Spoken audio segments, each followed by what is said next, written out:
Hi, I'm Ibby, and you're listening to Kill the Cat.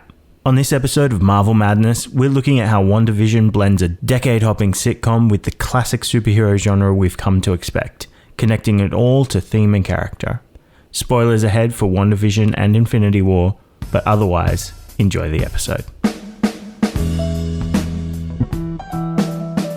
Welcome to this episode of Kill the Cat. We are talking about a fun little show called WandaVision. Bit of history. WandaVision was the first show that Disney did as part of Marvel. It brought us out of the Infinity Saga and into sort of phase 4 of Marvel and where we're going now.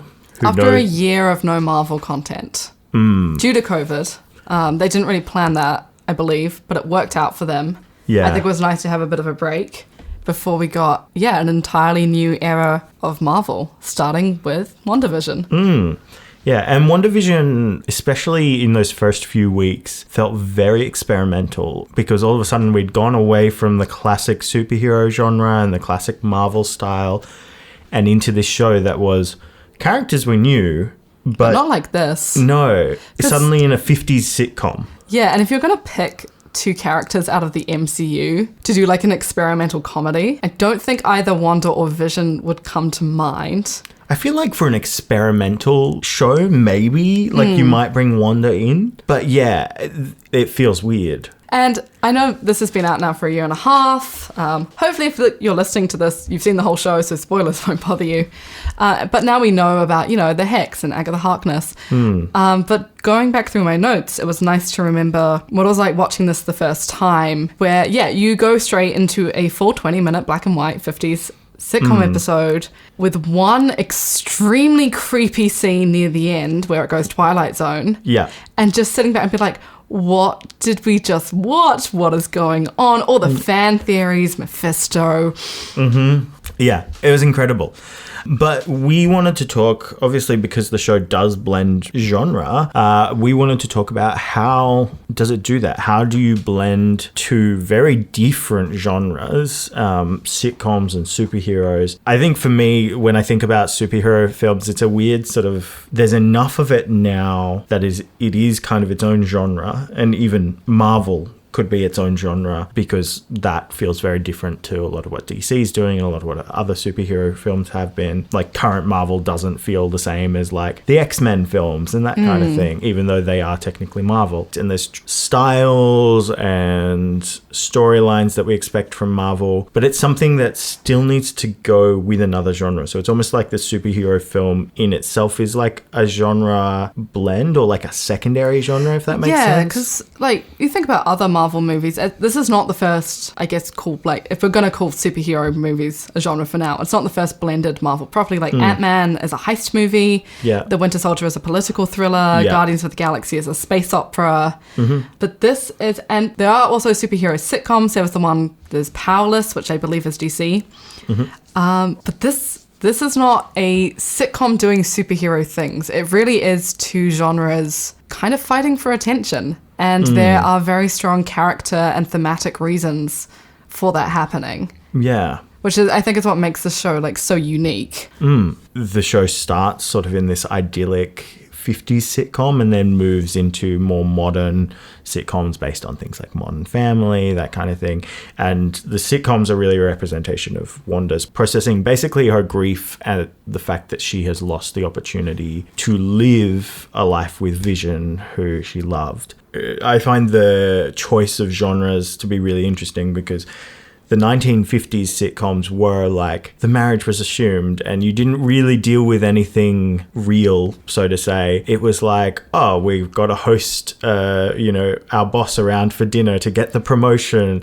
And it's just the silly antics that go with that. Like that was the drama. Yeah. So the word for this is pastiche. So one of the things we both agreed we really liked is this isn't trying to be a sitcom parody. They play it very straight. So pastiche is a literary, artistic, musical, or architectural work that imitates the style of previous work. So if we go into that first episode, that is very heavily inspired by I Love Lucy and the Dick Van Dyke Show. Yeah. Very idyllic marriage, very, the whole thing comes from a misunderstanding because neither of them want to admit they've forgotten this very important date. I think we both praised both Elizabeth Olsen's and Paul Bettany's performances because they're playing sitcom husband and wife so well. And one of the things I really liked about the sitcom episodes that we get, I'm really invested in the sitcom stakes, okay? I want Vision to get the promotion. I want the dinner with Mr. and Mrs. Hart to go well. I want them to do well in their magic show and fit into their community. You care about all that stuff. And there's the gumming up Vision. Drunk Vision is Cockney, and that's my favourite detail from the show. You go very I Dream of Jeannie with that episode. Because so Ep 2 is very highly inspired by Bewitched. So it's a decade hopping. It is a gimmick. They acknowledge it's a gimmick. Darcy has a fun line. It's like, what's with the decade hopping? Can't be just for my enjoyment, can it? It does have a purpose. We'll get into that. So Ep 2 is Bewitched. Ep 3 is heavily inspired by the Brady Bunch. Yeah. Everything's in colour. It's very hippie aesthetics. We can see changing times, so Monica gets to have a bigger role as Geraldine, because black people are now allowed to have bigger roles on television. We then go Ep 4 where we get the full reveal of what's happening, and then Ep 5 comes back to the sitcom, and it's sort of Full House. Which Mary-Kate and Ashley Olsen were in. Yeah. Which is pretty cute. And then we go to Malcolm in the Middle, and then into sort of the Modern Family kind of stuff. Yeah, and we start to break the fourth wall. We have the talking to camera. Everything gets a bit more chaotic. Yeah. And I think one of the reasons the sitcom world resonates so well, there are so many references, and they're trying to do it as much in style of that as they can. The earliest episodes were literally filmed in front of a live studio audience to get that feel.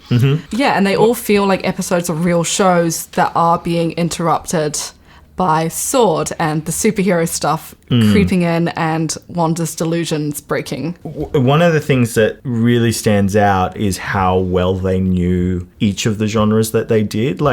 Decade hopping your sitcom genres is not an easy thing to do, because every decade things changed because styles changed, technologies changed. Back in the 50s, you couldn't do handheld camera. You couldn't do camera on the shoulder, like you do in The Office or Parks and Rec, because cameras were big and heavy and needed to run tape, and they needed to be recorded in a studio. So that's why you have, the 3 camera setups, and you've got someone cutting it. But then, and so I just wrote down the things they are looking at, and if you're wanting to blend genres, the things you really should look at. You've got your production design, you've got your camera, you've got the editing, the way things are cut together. You've got even pacing, the first few episodes are paced a lot slower because it's studio audience, so you need to give the studio audience time to actually finish laughing before you start delivering the next line. Also, it's simpler stories, so the storylines you choose are different. The dialogue and the accents they use, the way they speak. Big jokes, like when Agnes comes over, it's like, my mother-in-law was in town, so I wasn't. Yeah. And that's very I'm going to deliver a big joke and get a big laugh. Yeah, exactly. And then even the themes and what they're working through, as you said, episode 2 is they're trying to fit into their community. Wanda's wearing pants because it's now the 60s. Yeah. Little things like that. Mm-hmm.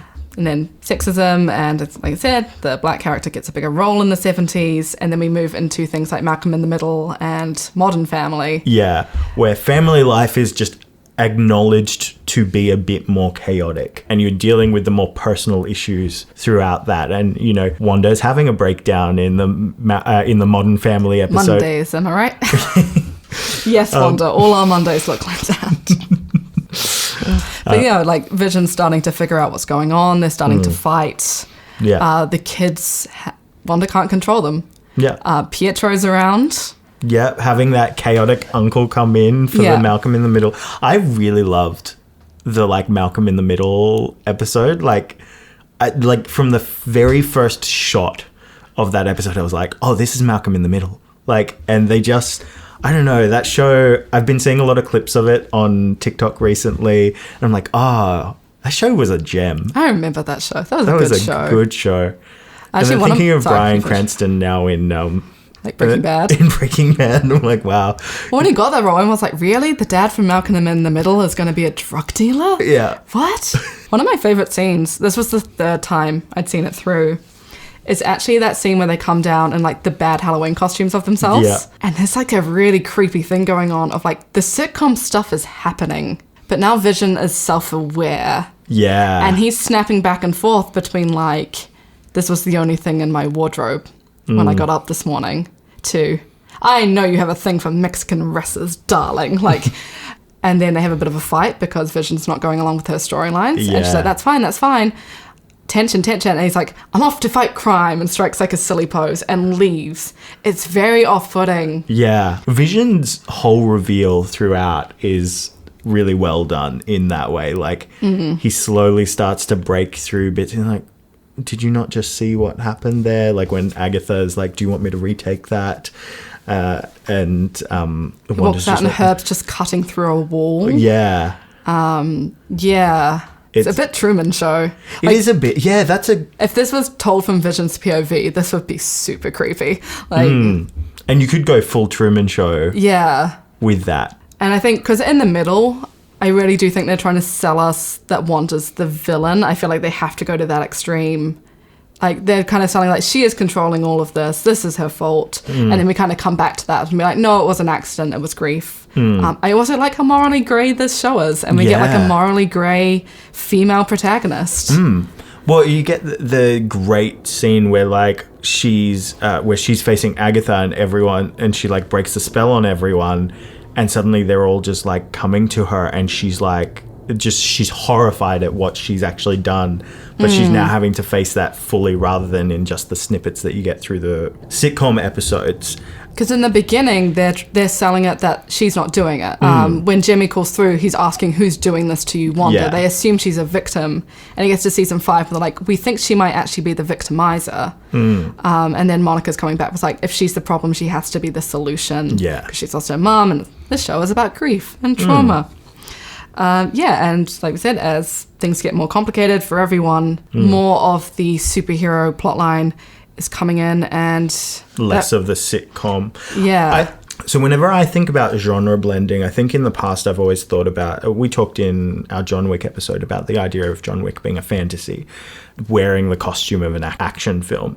And I think what I've realized in watching this show and studying this show is like, there's actually a few ways to blend genre, and there's like a crossover point that you need to be aware of when you are doing it so that you know how to handle it. So most films will do what John Wick does, where you will take elements from one genre and usually the themes and the dialogue of one genre and mix it with the technical aspects of another. So John Wick, that's fantasy dialogue, that's fantasy themes with the camera work and the action and the style of an action film. Whereas this show actually uses, like, fully commits to the genre that it's in a moment and will fully switch out of that genre. And sometimes you get the weird moments where you're in the show and it goes Twilight Zone in the first episode, and when it does that, it breaks the camera. Suddenly you're not using studio style camera. You're actually going in on a dolly for a close up as the guy, as Mr. Hart is choking. I mean, there's the really obvious one where Wanda stands up to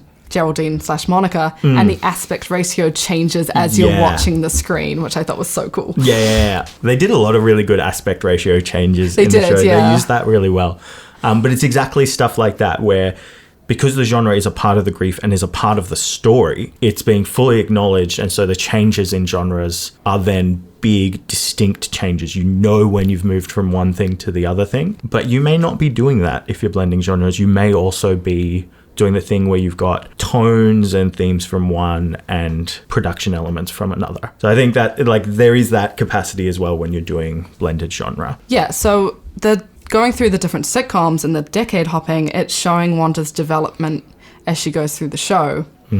And we're never quite sure on the first watch of how self-aware she is, which makes it really interesting.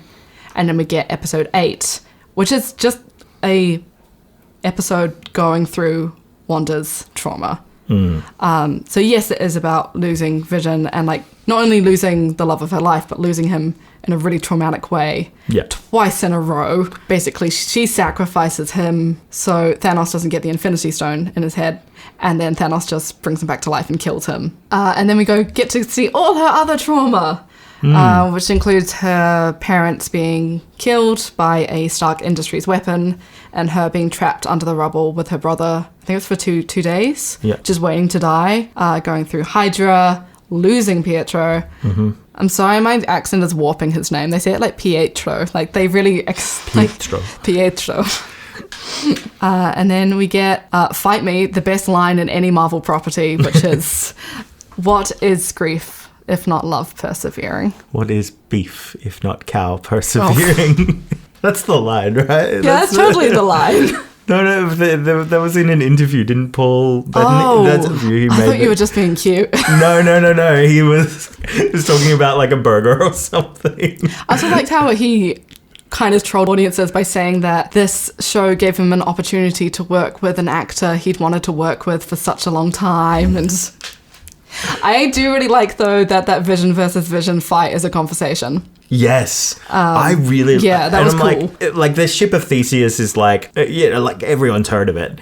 But I really liked that was their like way of dealing with the like, neither of us are Vision, but we're both Vision. It was like I require elaboration. Yes. I was like, oh, this is working. Yes. Which is cool because then you have Wanda versus Agatha going on outside, which is a like physical, magical fight. And obviously Wanda outsmarts her by putting the runes on. So that last episode, full superhero. We even get a shot right out of The Incredibles. Oh, yeah, where the they family. zoom up on the family. Yeah, well, that kind of comes down to the ultimate choice of this whole thing. So the literal choice is Wanda realizes that in order to take down the Hex and let the people of Westview go, it's been established that Vision and the kids don't exist outside the Hex. So she can free the people, or she can keep her family. She can't do both. Yeah. And the thematic choice there is, do you dwell in your grief and let fantasies and even like, you could call this maladaptive daydreaming taken to the extreme, do you let that control you? Or do you face your reality and do you work through your trauma? Which is what Wanda does. And because the sitcoms represented the daydreams, and the superhero world represents reality, superhero world wins. The Hex goes down and WandaVision is over. Yeah. It's sad. I love that show. Yeah, me too. They could give me a full season of any of the decades, and I would watch all of it, which is why I think the show is like works so well. It's my second favorite after Hawkeye. Okay, after all the out of all the Marvel shows. Yeah. I think it would have claimed top spot. I still find the finale a little clunky. They were filming it right at the beginning of COVID, and things hadn't quite been set up with like social distancing. I still think it works enough. Yeah. Yeah. Yeah. It holds up better the second time, I found. Yeah, I think once you know what's coming. One thing that threw me on my first watch of this show is that they bring in end credit scenes like halfway through the series, and I didn't realize. So I was just turning off of that, which, it's a Marvel show. Why would you turn off the credits? But I did it because they started halfway through the season. But the White Vision was brought in an end credit scene. So he comes in at the end, like in the last few episodes. I'm like, who the fuck is this? Like, I'm like, have they like fully broken down? Like, have they gone into the genre thing? Because sometimes when you do previs work for visual effects, you will have a version of the character or creature or model, whatever it is, that is just basically white, where it's like a light grey. A previs. It is a previs. And so I thought they had turned Vision into a previs, and that was like them being like, oh, we're breaking the genres kind of thing. And then it's like, no, this is just a White Vision. I'm like, where did he come from? And then that episode had an end credit scene that I did see, and I went back and I was like, oh, I missed. Yeah, it's Hayward being sneaky and trying to throw everything on Wanda to disguise the fact. He wants Vision back as a weapon, who hopefully will be back in the... Do you know who I want White Vision to meet? I want him to meet Bucky. Ooh. Think of the parallels. Yeah. Because now Vision, because he doesn't remember, I think... Well, I thought he got the memories. He did get the memories. He did. Yeah. He was like, you can't really, like, he's like, you're, as a carbon-based synthezoid, you can't, like, your memories are not so easily removed, and he, like, unlocks the memories. So he remembers everything, and that's why he's like, he flies off. Yeah. So he's now also been, like, resurrected and used as a weapon, and I just want him and Bucky to have a conversation about that. Yeah. Maybe I'll write one. You should, I think. Yeah. I'm like, I want that because their stories parallel, but I also just can't see it. Like, I don't think Bucky and Vision have ever interacted. No, I think that would be if they ever did like another big team up movie, and then you get characters like Tony Stark meets the Guardians of the Galaxy, and it works because it's like Infinity War, and everything's colliding with each other.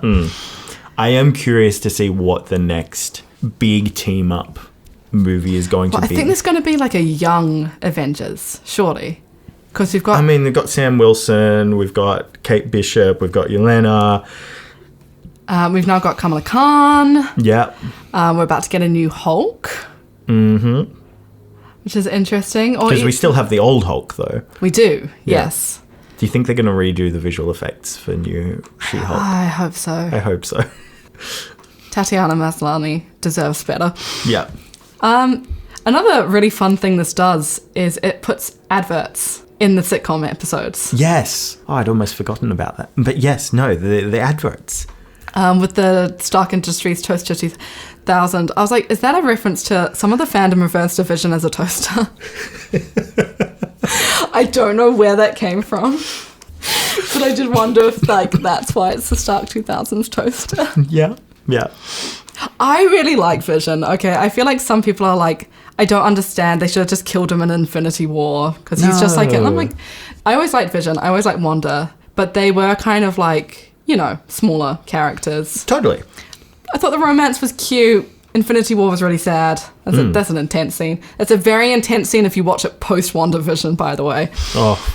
But I really liked that they gave them a chance to shine here. I mean, the whole series of shows they've done has been going, who are the B characters throughout Avengers? Let's give them their moments. And this was probably one of the most successful ones. I would say so. And I like that it's a romance because the MCU doesn't, like, it does do romance. But it doesn't. It's always a, like, B or... It's a C plot even. Like, it's just kind of happening. And I genuinely actually prefer the movies where there isn't one. So this was, like, the first kind of, like, Marvel romance where I was there for their relationship. And that's another reason why they're getting the sitcoms right is so important. Because Wanda's choice is, if I let all these innocent people go, I'm going to lose Vision and my kids. Yeah. And we saw some of that in Infinity War. Again, this is not my opinion, it's just stuff I heard, which was like, I don't understand why you would risk so much to save this robot. He's not a robot. And he's Jarvis. Come on, people. We've had him since Iron Man. But no, he's such a sweetheart, and he's so supportive of Wanda. Yeah. Very there for her. Like, you can see why they're so in love. And I'm also just glad we got more of Paul Bettany. Oh, yeah. Like, and Paul Bettany being not Vision, like being sitcom Vision. Him just as a sitcom guy, you know, it was really fun and it was really nice. And like when he goes into the like neighborhood watch and is just trying to be normal, like, no thanks, I don't eat food. And drunk Vision as well. It's just a highlight of the show. Gets sassy and he apologizes to a staircase. But yeah, so takeaways. My biggest takeaway in this was just make sure you take genre seriously when you're writing. Even if you're not trying to blend genres, like genre is a strong choice, and this show shows that you can actually use that as a character choice, right? Like if you choose the right genre and you commit to it, your characters can be elevated, and then if you start blending genres, you can even show the sort of dynamics of that character's choice, like the thematic choice in the two genres that the character has to choose. Yeah, I think the like worst version of this show is that they saw sitcoms as parodies. Like you saw a show called, was it The Girl in the Window Across the Street? Oh gosh, it doesn't even fit in the bar. I have to click on the link to get the full What's title. The woman in the house across the street from the girl in the window, where you said... Yeah, it's basically just this like absolute parody of The Girl in the Window and Gone Girl and The Girl on the Train and all of those kind of shows. And it's like the jokes are funny for like the first 10, 15 minutes, and then it gets... And like if you read a lot of that stuff, which like my wife does, and she really enjoyed the show. She really likes Kristen Bell as well, which is fair. But the show is just ridiculous. And it's like, it is pure parody. Like there is very little substance beyond the parody. Yeah, as opposed to this where I like how all the sitcom jokes land. One of my favorite ones is in the first episode where Mrs. Hart goes to help Wanda in the kitchen and she pulls back the windows and it's Wanda with stuff flying around her. So Vision starts up and starts singing. Yeah. To distract them. And that's also in genre, like that's the very like physical comedy that came out, because they came out of silent films, right? And so suddenly we've got TV with sound that is like available for everyone, but a lot of the humor they still carried over from the physical comedy. They're playing and it was very performative. Yeah, and the whole reason this is happening is when Wanda was growing up, to help her learn English, her parents would bring her sitcoms, and it reminds her of safe times with her family. Yeah. And she's watching the Dick Van Dyke Show when her parents die. And that was her comfort, getting her waiting for the missile that never blew them up to blow them up. We see her in Hydra. I think she's watching Full House in that one. Yeah. It's her comfort. So, of course, Wanda knows these inside and out. So they're prepared with love. And that was my takeaway. It was like, whichever genre you want to write in, prepare it with love. We never laugh at the sitcom world. We're always laughing with the sitcom world, and we understand why Wanda wants to be here so badly, which is why that choice hits really hard at the end, where she chooses to let it all go. Yeah. We've said goodbye before, we'll say hello again.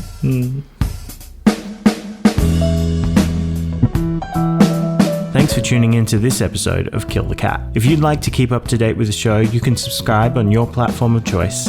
We've got 2 episodes left in our Marvel Madness series on Falcon and the Winter Soldier and Hawkeye. You can also find us on Facebook and Instagram, so feel free to drop us a line and let us know your favourite genre blending films. Until next time, this has been Kill the Cat.